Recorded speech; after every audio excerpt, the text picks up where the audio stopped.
If everyone could come in and take your seats, I think we're going to get started. Thank you so much for coming. All right. Well, good afternoon. I hope everyone enjoyed the picnic and everyone's having a great time at Reunion so far. We're very, very lucky with the weather this year and all the wonderful events there are. So I'm Vicki Ravenel.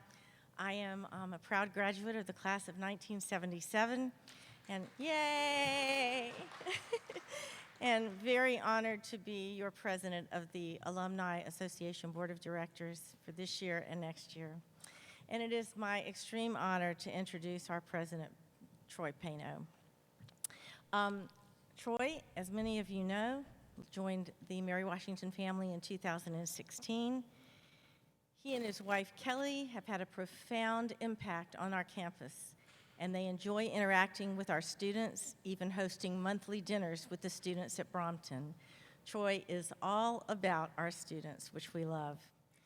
President Payno's compassionate, student-centered approach was recently recognized nationally with the 2023 President's Award from NASPA, an organization of student affairs administrators in higher education, which also gave Dr. Payno the Region 3 President's Award in 2022.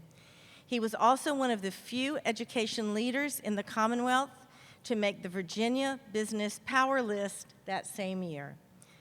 Dr. Payno is a passionate proponent of the public liberal arts and sciences and the impactful learning experiences that UMW offers to our students.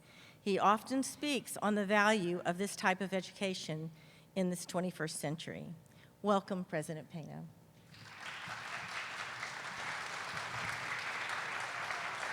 Well, thank you, Vicki, for that very kind introduction. I decided I'm going to sit down here. I mean, there's not many of us, and I'm glad that you all came reasonably close to me, and I really want this to be a conversation, so if I say something that interests you or sparks a question or a concern, just signal and ask, and I think that would be great, because I want to make this relevant to the things you care about, the things you're interested in, and so please, make sure if you have issues or questions that you want to raise, just let me know, and we'll have a conversation about it here.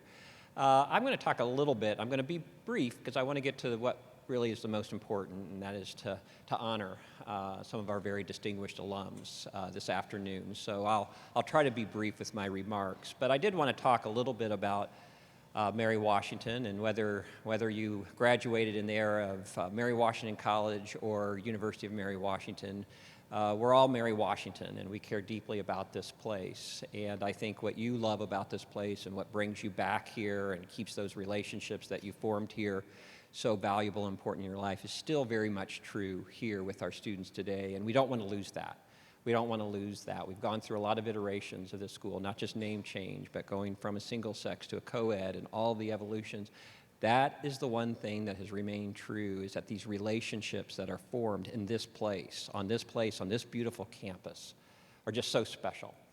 And that's what's transformative about the education here at Mary Washington, whether it's relationships between students or students and faculty or staff. That is what makes this, that's what's special, that's what's in the water here. We don't want to lose that.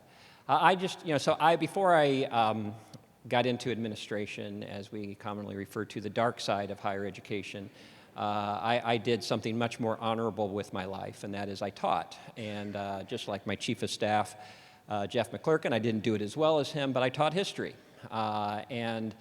So I like, we have two people in the president's office who, like to put things in their historical context when we think about problems and we think about where we're going from here, and certainly that's true for me as I try to make sense of where an institution is based on where it's come from. And I take that history very seriously. Some of it's institutional history, and we can all read Bill Crawley's tome if you want to get that institutional history, but some of it is also larger history in terms of the context in which we operate. And I think it's important for us to sort of know that, to know why the school continues to evolve and the challenges it continues to face. Some of those are external challenges, contextual challenges that we have to respond to. And I think of, maybe it's because I graduated from college in 1985, that I'm starting my story in the 1980s. You could pick another time, but I'll start in the 1980s. the nature of higher education, public higher education in particular, started to change gradually. It's just like the old story of the frog in the pot where the temperature of the water goes up a degree at a time. You don't really notice it for a while, but after a while, if it keeps going up a degree at a time, it starts to boil and poor frog, right? And some of that is certainly true for higher education. And it really begins in an era that I call kind of the beginning of the privatization of public higher education. And many people will have different theories into why that started to happen in terms of states starting, and it wasn't just here in Virginia, it's states across the country, started to reduce the level of state support for public higher education. So many of you who came to Mary Washington at a different time, you can think about how much you paid when you went here. So whatever that amount is, you can kind of harken back and think, okay, tuition for me was $1,000, tuition for me was $4,000, $8,000, whatever the case may be. Just to put it into context, right now our in-state students' total cost if you're a residential student for in-state, living in our residence hall, eating in our dining hall, being a full-time student, you're paying somewhere close to $26,000, $27,000 a year to go to school here. If you're an out-of-state student, so some of you who traveled down from the Northeast maybe, traveled down 95 to be a student here, maybe back in the 80s and 90s, can think about, well, it was pretty affordable. Out-of-state tuition coming down to Virginia wasn't much more expensive than staying maybe home in New Jersey or New York to go to a public university. Now, for an out-of-state student, it's well over $40,000, approaching $45,000 a year to go to Mary Washington, again, a public institution. So it's grown considerably, and this process began back in the 1980s. And I like to tell people, that state budgets are a zero-sum game. States do not print money. We just had a protracted debate about the debt ceiling here recently in our country, and our federal government can go into $31 trillion of debt. State governments cannot. At the end of the day, they can't produce their own money, they can't create a mint, and so they have to balance their budget. So it's a zero-sum game that's based on simple math, right? The revenues that are coming in versus the expenditures that are going out. And some of the privatization of higher education occurred as a combination of two, certainly maybe not having the appetite for tax increases, or maybe being driven to cut taxes in an era of maybe people desiring a smaller government, less intrusion in the lives of business and individuals, combined with growing costs in other sectors. And the biggest growth, if you look in state budgets across the country, is in healthcare. And so as healthcare needs increased and the cost increased, with that zero sum, if you look at the pie chart, as that increased, it had to come from somewhere. And a convenient place to reduce funding in the 80s and 90s would be higher education. And one of the reasons is that higher education is one of those state services that's seen to have, we have a user fee, right, called tuition. And so we can offload the cost of this education onto the quote-unquote users or students. So that process began, and I always like to ask people who went to school here in the 90s in particular about their annual tuition increases. Because if Mary Washington, and I've gone back and looked at it, so I know what those annual increases are, but it's true of every institution I've worked at and every state I've been. If you go back to the 1990s in particular, it's really remarkable now, especially with the political pressure we have not to raise tuition, practical and political reasons not to raise tuition. Back in the 1990s, it was not unusual to have double-digit tuition increases. Now, a lot of people didn't notice it because back when, say, tuition was maybe $4,000, if you did a 10% tuition increase, that's $400. So, people maybe aren't noticing those annual increases, but it adds up, and it began to add up over the 90s. To the point where all of a sudden people started to notice, right? It started becoming a bigger and bigger burden on families to send their students to college. And then the recession of 2001 hit.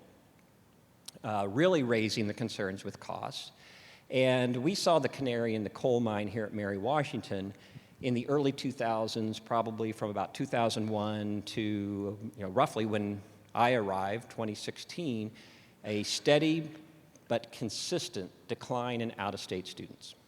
Because again, that cost differential, if you've seen those increases, 10% increases on a bigger nut of out-of-state tuition, we started seeing that cost getting up to the point where those students up in New Jersey and New York who once thought, well, coming down to Mary Washington to this high-quality public liberal arts school made financial sense, now less so. So a lot of those families started making the decision to stay closer to home. And a lot of those states, because of demographic changes, were reacting to their own enrollment challenges and started giving a lot of state grants and financial incentives for students to stay back in New York and New Jersey and not come down to Virginia. So we started losing out-of-state students. Back, many of you, when you went here, maybe could remember how many students were here from the Northeast. You go back and you look, and it was not unusual to see kind of about a 70-30 split, or even some years as much as a 65-35 split from in-state, out-of-state students. Now, it's closer to 90-10. That is a significant change in the composition of our student body. It also had a big impact on our revenue stream, right? I mean, out-of-state students bring that out-of-state tuition dollars, and this was an institution that had become pretty reliant on that. As you can imagine, that transition that put this school back in the first decade, particularly in the second decade of the 21st century, on its heels a bit, trying to respond almost in reactionary mode in trying to respond to this decline in revenue that was occurring. And I think just like anything, as I said earlier, talking about the frog, a lot of people are like, what's going on here? Or it takes a while to even notice that you're seeing this decline, because maybe if it goes from 1 year 30% out-of-state students down to 28%, no one notices. Then it goes down to 24%, 23%. Maybe still people aren't noticing it. If it gets down to 20%, well, wait a second, what's happening to our out-of-state student population? By that time, it's almost too late to react to what's happening. So the era of privatization in the 1980s and 1990s, the offloading of costs onto students had a dramatic impact, first with out-of-state students, but then later, after 2001, particularly after 2008, after the Great Recession of 2008, it started having a greater impact on us as it relates to our in-state students as well. Now, you also have to keep in mind sort of the external context in which we're operating. If we are recruiting more students from Virginia, we have now just entered into a much more competitive marketplace, because now we are more directly competing with all of the other Virginia institutions fishing from the same pond. And that pond, as you know, is intensely competitive. We have one of, if not the finest, system of higher education in the country. So you're competing against flagship institutions with a lot of funding, such as UVA and Virginia Tech and College of William and Mary, but also much larger institutions that have D1 athletics like James Madison and ODU and VCU, and then George Mason, of course, which has been growing like a weed, reflecting the growth of Northern Virginia over the course of the last several decades, and is now actually the largest institution in Virginia, is George Mason, with about 40,000 students, kind of swallowing up everything in Northern Virginia. Largely a commuter school of a lot of students who are coming from Northern Virginia Community College, again, looking at affordability. Students are looking for pathways to higher education that are more affordable because of that cost imperative. And then you see, after 2008, the student debt crisis, where more and more attention starts getting on how much debt families are having to take on to access higher education. And certainly we see that in the political arena now in terms of whether or not there should be debt forgiveness, given the considerable amount of student debt that is putting a generation behind in many respects because of that debt they're carrying with them. So Mary Washington, we're not alone. We're responding to these changes in this privatization, and they've done it in a variety of ways. And initially, I like to refer to the first decade, maybe the first 10 to 15 years of the 21st century, as the era where higher education really became seen more as a commodity. Sort of the commercialization, if you will, of education. And higher education knew that now, in order to meet the bottom line, it had to recruit students who had a willingness to pay for the education that they were receiving. And so in order to do that, they start appealing more to them as consumers than as students. And this is across, I'm not picking on any one institution or Mary Washington, so please don't take this the wrong way, but you see it across the country where institutions start investing in the sort of things that they think would appeal to consumers. They start going into debt themselves, building buildings, fancy student housing, investing in athletics and statements and fitness centers, with lazy rivers. This is the era where they start investing in all of these sorts of things, trying to treat these students as consumers and not as students. And then you get a point where you get to the pandemic, something's going to break, right? Where students now the price has hit a tipping point. They start asking whether or not there is a value proposition to going to school. And then, of course, over the course of the last 5 years or so, what's been going on in our country with the polarization of our country, where now institutions in general are being questioned. A lot of people no longer having faith in institutions, important institutions, whether it's the courts or whether it's institutions such as Mary Washington. And we become a part of that polarization, where a lot of people start questioning what's going on these campuses. We become a part of the culture wars, and there's certainly a lot of talk about that. And so we're seeing more and more students and their families who are questioning the value proposition of higher education. The pandemic hits, accelerates what we were anticipating coming our way in 2026. 2026, that's the other thing that's going to hit us, is that back in 2008, as a part of the Great Recession, there was a significant decline in the birth rate. And that birth rate has remained low since 2008. So we've been anticipating for a long time that in 2026, there were going to be fewer high school graduates going on to college. And here at Mary Washington, we were already in plans preparing for that reality even before the pandemic hit, but then the pandemic hit, and it accelerated that contraction amid all of the forces that I've been talking about. And so certainly the last 3 years have been a challenge. I'm not going to lie to you. It's been a challenge. It's been a challenge for us. I am grateful that we had already started having conversations and with a vision that we had passed back in 2017 to think of Mary Washington as a smaller school.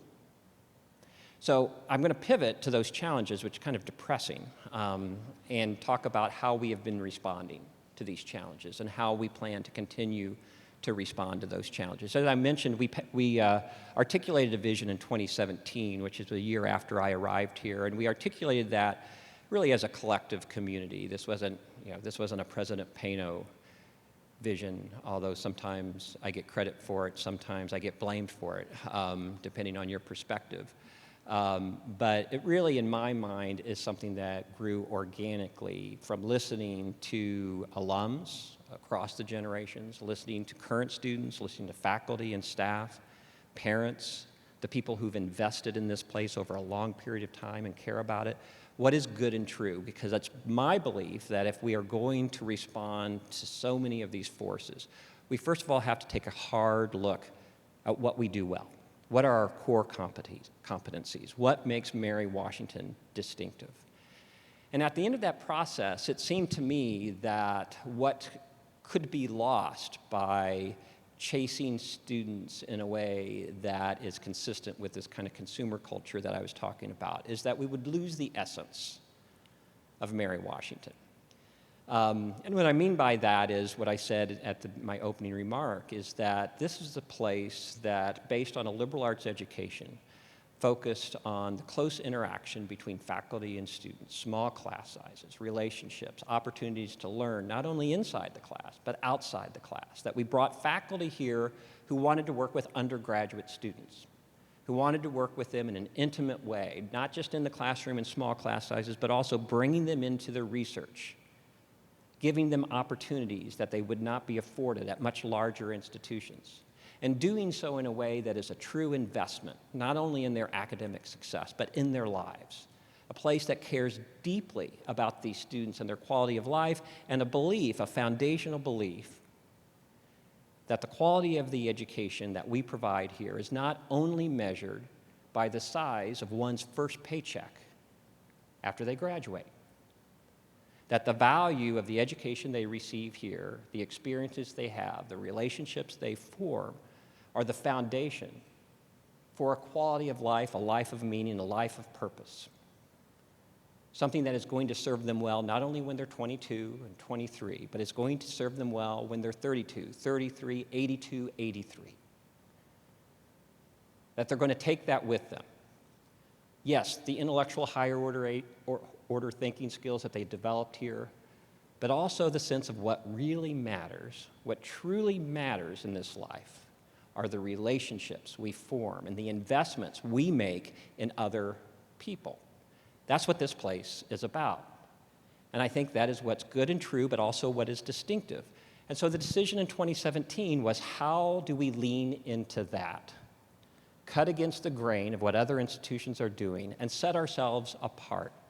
Not be just about chasing students to become larger, but to understand that maybe our size as a smaller institution is really an important feature of who we are. And so we started that process even before the pandemic of thinking about becoming a smaller institution. Now, like I said, we weren't looking to accelerate it by using a pandemic. But I'll tell you what we learned about this place through the pandemic is that everything we believed to be true about this place is absolutely true about this place. Our students were amazing. The people who worked here were amazing. We just, a month ago, graduated the class of 2023, and I've said this before in other settings. This was the class that was first-year students in 2019, 2020. They were the students that in March of 2020, we had to abruptly tell them right after they came back from spring break to finish off their first year that you're going home. And we're not exactly sure when you're coming back. Now, we were naive, we were hopeful. We were hopeful that we'd bring them back in 2 or 3 weeks. But the reality is we didn't know what the future held. And boy, was it a disruption.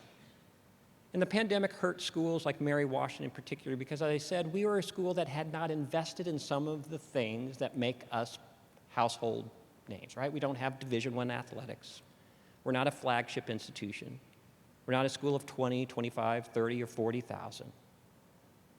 We're a small school that focuses on a high-quality liberal arts education in an environment where a sense of community is a part of that education.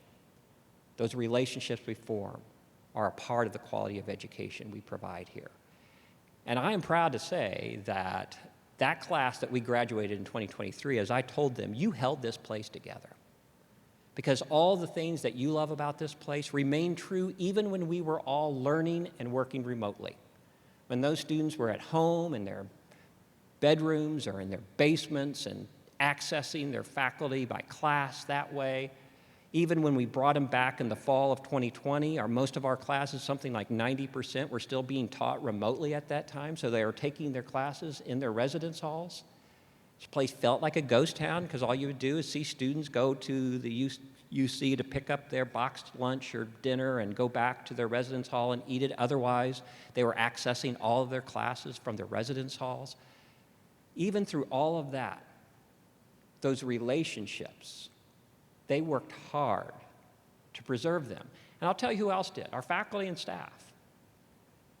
What's amazing, and I tell people this, you see this at other schools where during the pandemic there was a significant drop in the retention rate.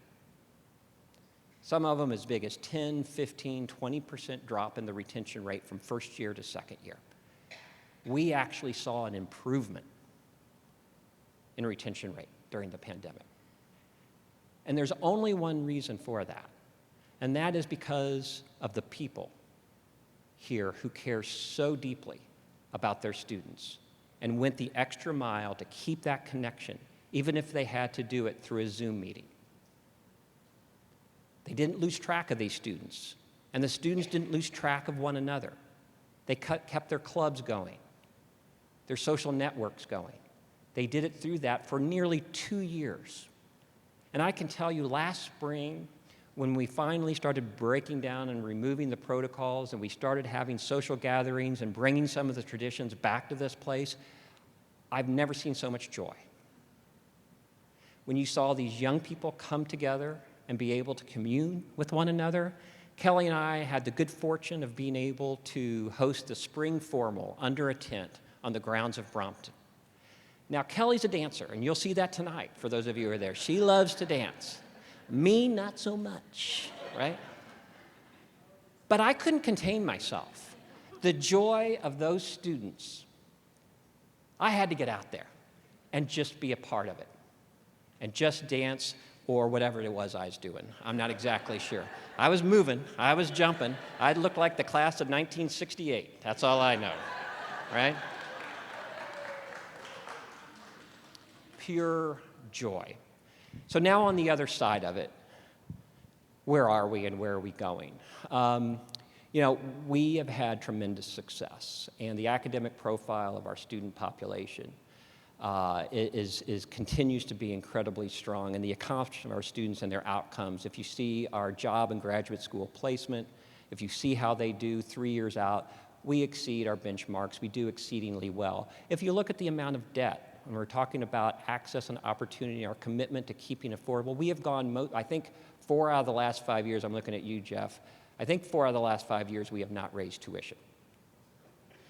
And that has been hard at a time of contraction, enrollment contraction, to do that. The people who've carried the burden during those contractions are the people who work here. They're having to work harder. They're having to do things beyond what their simple job description tells them they should be doing. But they're doing it because they care deeply about this place. Now, whether or not it's sustainable, I'm not so sure. We're going to have to get resources to support our operations. But the success has been remarkable, and they walk out of here. I think, if I'm not mistaken, the graduating class last year, only 37% of our graduates had any student debt. And the average was less than $23,000. So that's about $5,000 a year they're taking on to pay for their education, and that's only 37% of our students. So that's pretty good access, and we're doing that while raising the population of students with need, with financial need. But again, it comes at a burden to the institution. So we have a lot of work ahead, and it's why your continued engagement in this university and support of what we do is so important. I'll tell you, probably the most, next to commencement day, one of the most joyous days on campus is Giving Day. And it's not even about the money that we're receiving from alums. It's the sense that they can feel, not just across the country, but across the globe, people of this community cheering them on.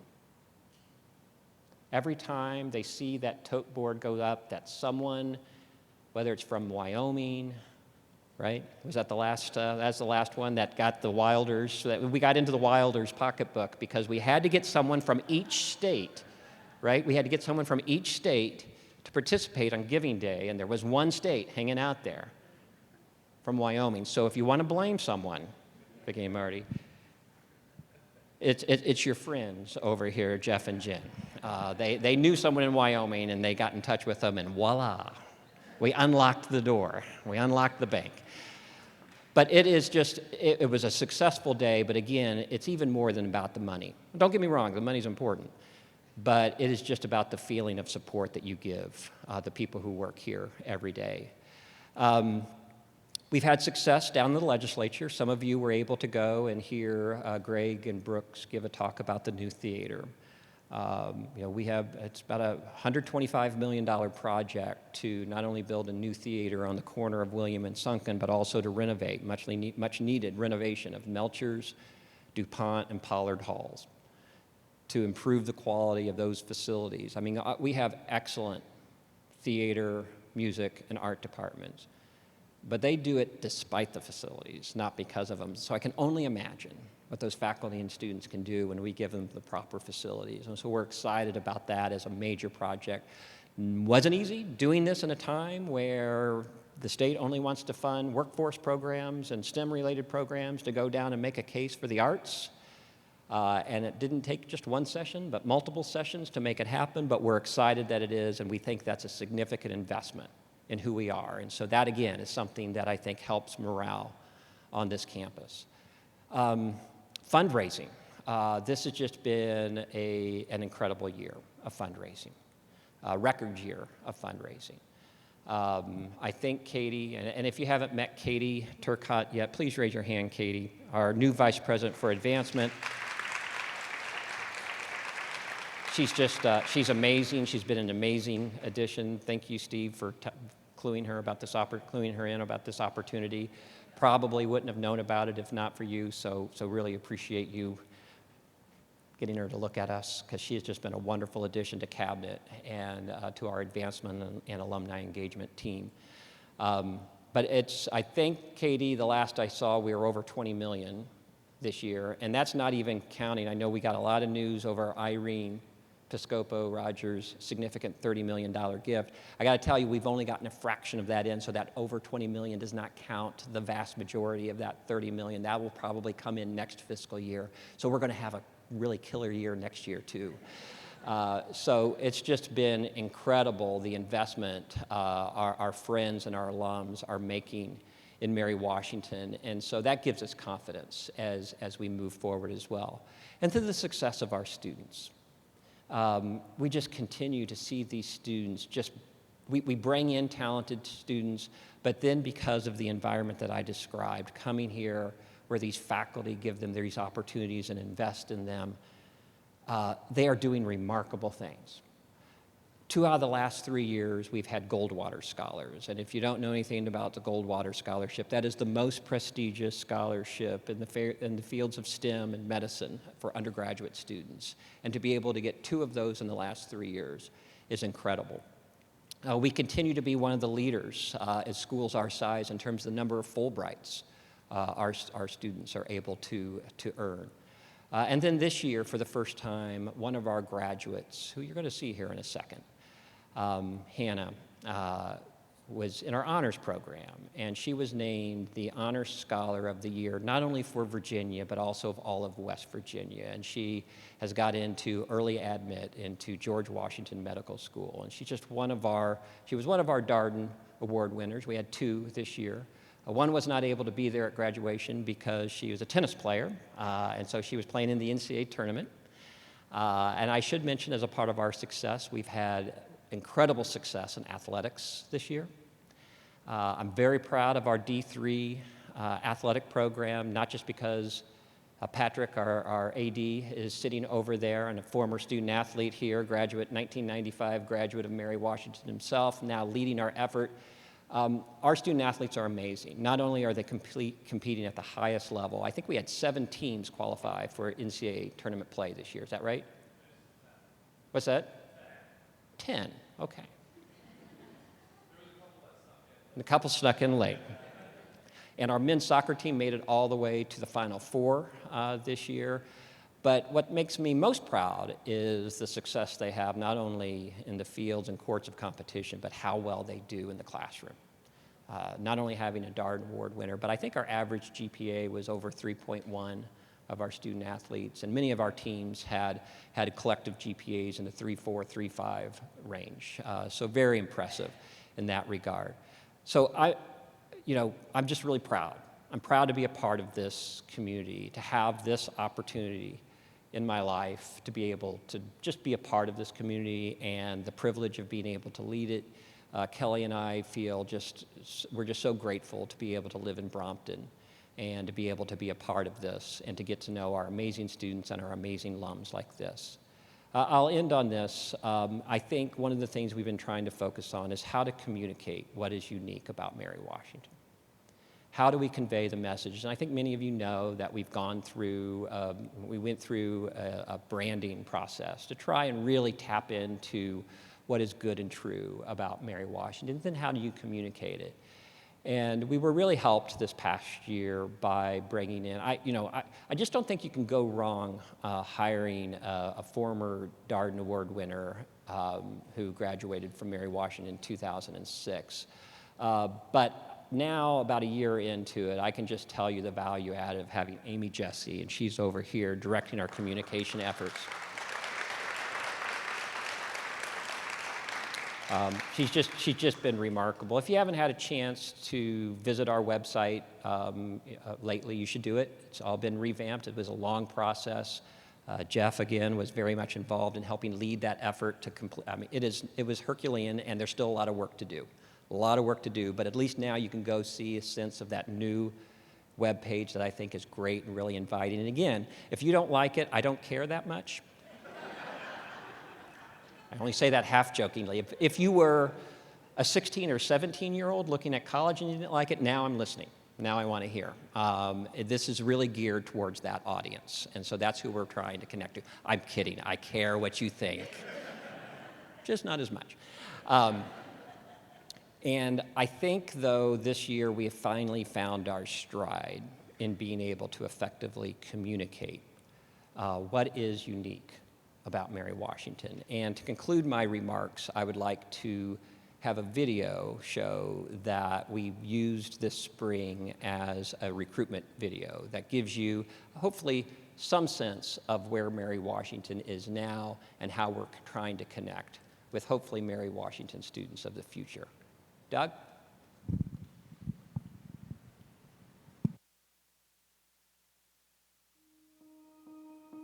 From the moment I stepped on campus, I really felt like everyone here was super friendly and they all really wanted me personally to be here. It was Hannah coming to Mary Washington and not a number. That's what really drew me in.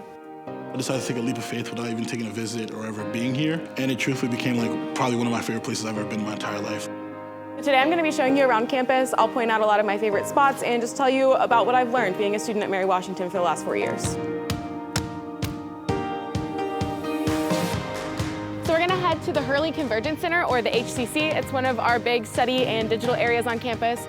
People generally come in the HCC to study. I've also been to like game nights and movie nights, those sorts of things. I really like using the whiteboards, and I'll just write things out. It helps me learn them better and understand them as I'm trying to study. Going downtown, I love just going to hang out with my friends. It definitely looks like the downtowns you see in a movie. Just now I was walking downtown and like people I'd never seen before asked me how I was doing, asked me how my day was. They saw my shirt, asked me about the team. Hi, how are you doing? Good. I would love a cup of coffee. I think Italian Station definitely has the best coffee in town. I love to come here all the time when I need a little pick-me-up before studying. So we're on the 3rd floor of the library right now. We have to be quiet because this is our whisper-only floor. And I'll take you up to our tree houses where I usually like to go to study. Downtown Fredericksburg has some of the coolest stores. Let's go check one out. I love basketball. I'm a big Jordan fan. I would definitely wear this. Wow, they have everything here. This is so cool. We're at one of my favorite spots, Benny's Pizza. Here to grab a slice. It's always busy, but it's worth it.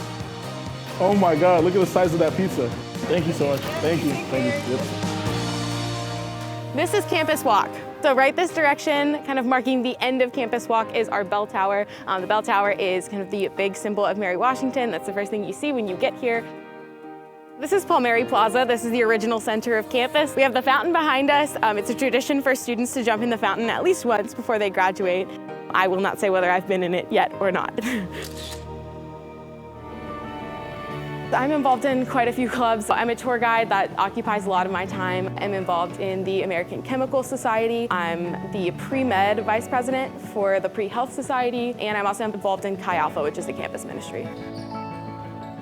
Basketball is a really big part of my life. I love playing on the basketball team. Like, these are like really friends from my life. People I can see being at my wedding. Coach Khan, like, he's really changed like my outlook, not just on basketball, but on life. The relationships I've made here with professors, friends, teammates are like invaluable to me, and I truly believe this is the place I was meant to be.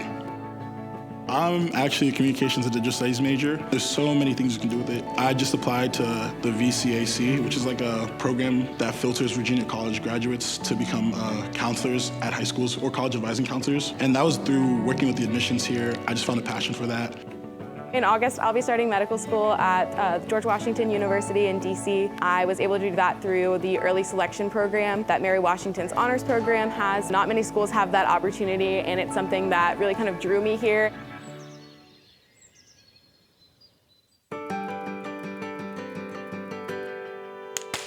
I'm a kindergarten teacher in Fairfax County. I now run a men's skincare brand called Dudes. I'm headed to Harvard School of Dental Medicine. I'm an actor. I came here because of the community that I found here whenever I first toured campus. I just came to the school and I knew I'm just gonna go here. So it was just an initial, like, a gut instinct. I knew that I wanted a small school that had a good teachers program. The production value of the theater department far exceeded even the bigger schools that I saw. It all came down to being in an environment that was collaborative. I had so many people help me without expecting anything in return. They just wanted me to succeed. You have awesome professors that really care about you. The relationship that you can build with your professors, you're not gonna get that anywhere else. Hey, Amelia. Dr. Wells. So good to see you. How you doing? Oh, just like old times, man. What?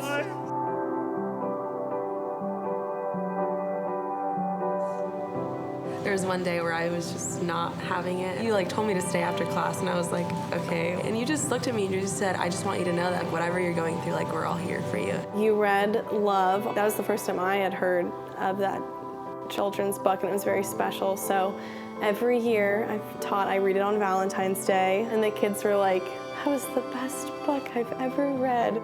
I lived by this word of advice that you gave me. You said, don't have a plan B, because you will fall back on plan B. It's nothing short of a blessing for me to be able to work with you. Damon's accomplished so much. Damon and I still work together on projects. As of right now, we're still working together. And I just remember that you were always making sure that we were always centering equity and thinking about how we can challenge the status quo and bring that into our lessons and make them culturally relevant. The thing to say, we're just so proud of you. It's also just been fun to watch you change over the past 2.5 years. I remember seeing you in Motown in Washington. I mean, I wept. I knew you would be able to do exactly what you wanted to do. You were there for me at a time that was really difficult for me. It stopped me from giving up, and I'm okay. You're more than okay. To somebody in my shoes years ago, I would tell them to just follow their heart. I would definitely recommend UMW. Everyone wants you to do your best. The classes are small, so you get to know your classmates well. It's individualized, specialized. You're gonna have that built-in family, a built-in set of supporters, a built-in set of cheerleaders. If you want to be in your own space and really develop yourself as an individual, knowing who you are and what you want to become, UMW is the place for you. I would say just take that leap of faith. You have to go for something you want. Honestly, once I got here, I realized that this was exactly the place I needed to be, and that was the choice I needed to make. So that would be my advice, is don't be afraid to make that choice, because I'm certainly glad that I did.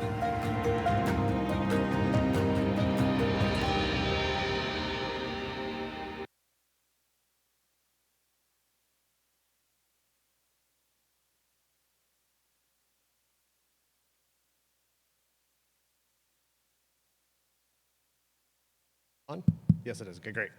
Good afternoon, everybody. My name is Sean Lynch. I have the honor of serving on our Alumni Board of Directors.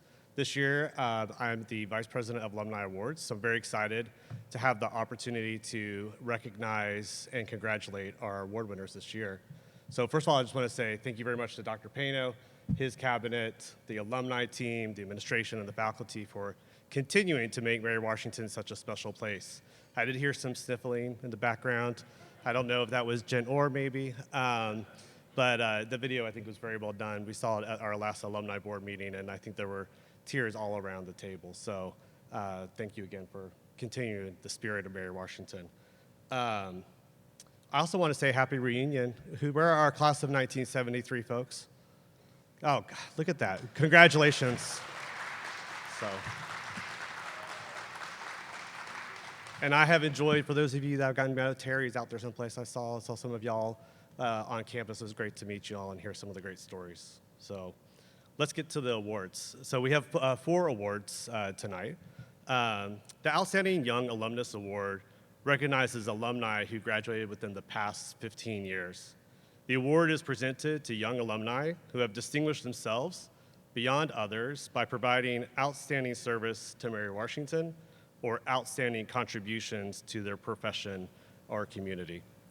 So this year we have 2 recipients. Winners, when I announce your name, please come up to accept the award from Dr. Pano, and then remain on stage. So congratulations to our first recipient of the 2023 Outstanding Young Alumnus Award, Dr. Brent Monsieur, class of 2009.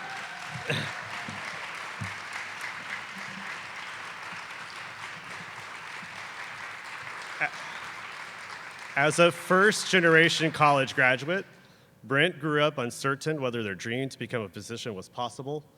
But not only have they achieved this goal, they also are recognized as the leading expert on LGBTQ family building in the United States.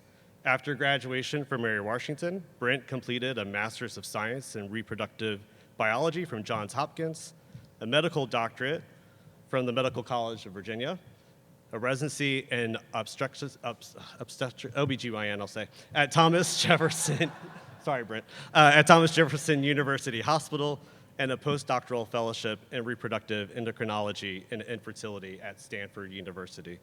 They also completed a prestigious medical internship at NASA's Johnson Space Center to raise awareness of fertility preservation for astronauts. Brent also has served on the boards of Medical Students for Choice, Path to Parenthood, and several other nonprofit organizations dedicated to medical student and patient education. Despite still being early in their career, they have published 16 peer-reviewed manuscripts, including the largest clinical studies on lesbian, gay, and transgender patients' family building. Based on this work, they have received several regional and national research awards, and most recently obtained 3 separate grants to support their continued work in this critical, important area. Brent lectures to students across the academic spectrum, from undergraduate to postdoctoral level, and regularly mentors aspiring physicians interested in reproductive medicine. In September of 2023, Brent will join the faculty of world-class research institution, Stanford University, and become the first physician ever to be named medical director of a specialty LGBTQ family building program, a position that will likely inspire other academic centers around the country to create similar positions. Please join me in congratulating Brent.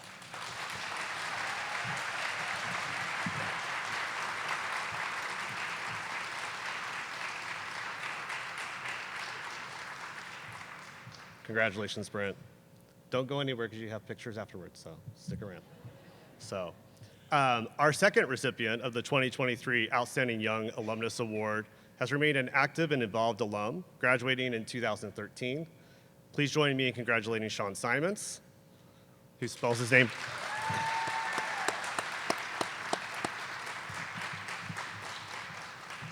Not only is Sean quite accomplished, but his parents also spelled his name correctly.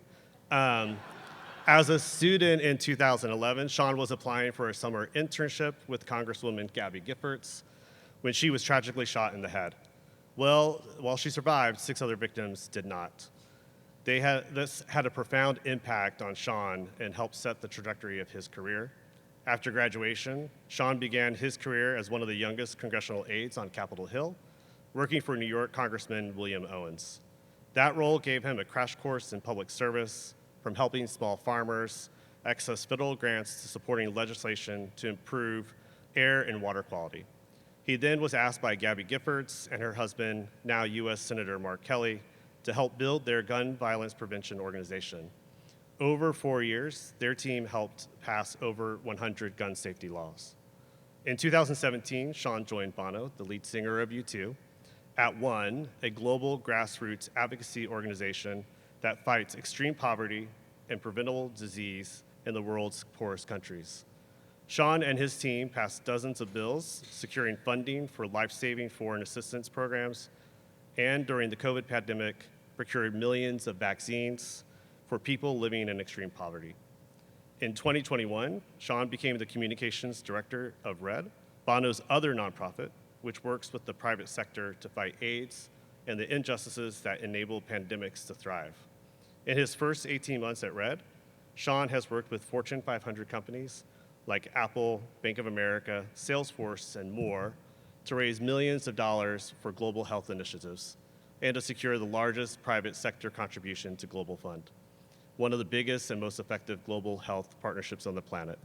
Please join me in congratulating Sean Simons.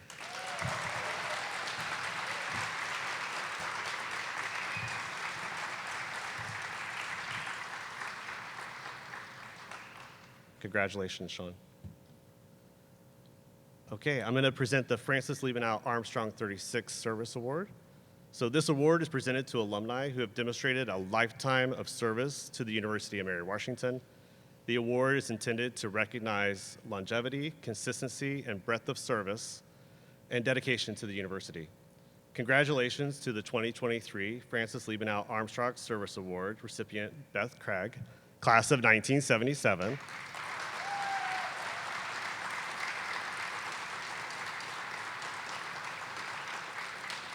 Beth has served Mary Washington for over 40 years in various capacities. Her service began as a student when she was elected Honor Council President. Since then, she served 2 terms on the Alumni Association Board of Directors, helped plan multiple reunions, was a facilitator for the Common Read, and has been a member of the College of Arts and Sciences Advisory Board since 2014. She continues to mentor current students and is a strong advocate for Mary Washington. Congratulations, Beth.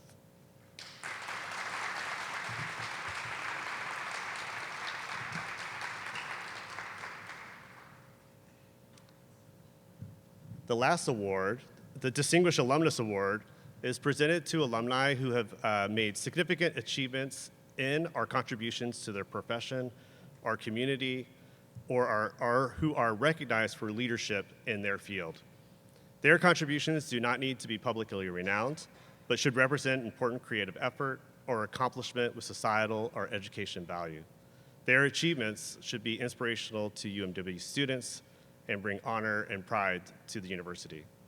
I'd like to congratulate Janet Hedrick, class of 1973, the 2023 Distinguished Alumnus Award recipient.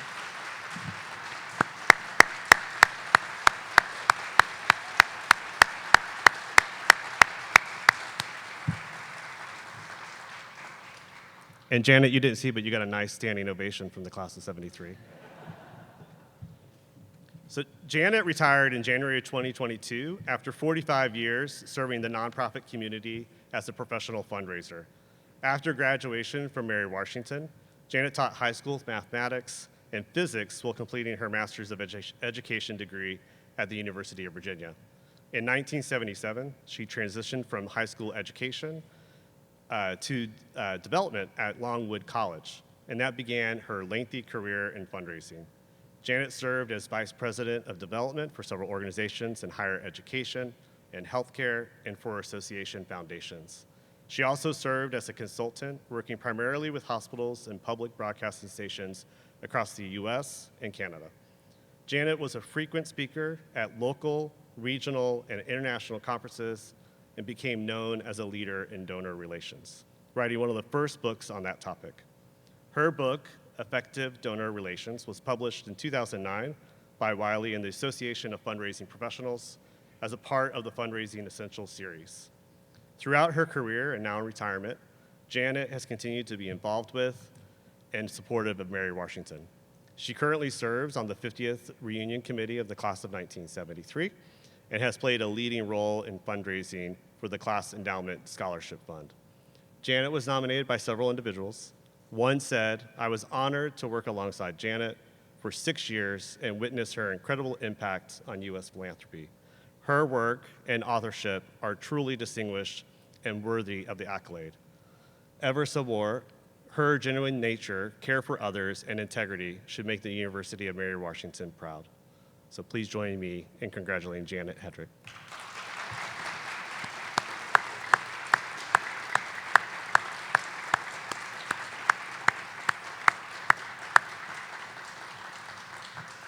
So congratulations, Sean, Brent, Janet, and Beth. So very, very nice. These are awards that are not taken lightly. So we spend hours on the applications that come in and have very lengthy discussions to make sure we're recognizing the top person for this award. So congratulations all for that. This is the conclusion of our event right now. So thank you very much for joining us. I hope you found this informative, and please continue to congratulate our award winners. Enjoy the rest of reunion. Watch out for Kelly Pano and Dr. Pano out on the dance floor tonight. So, and again, happy reunion. Thank you all.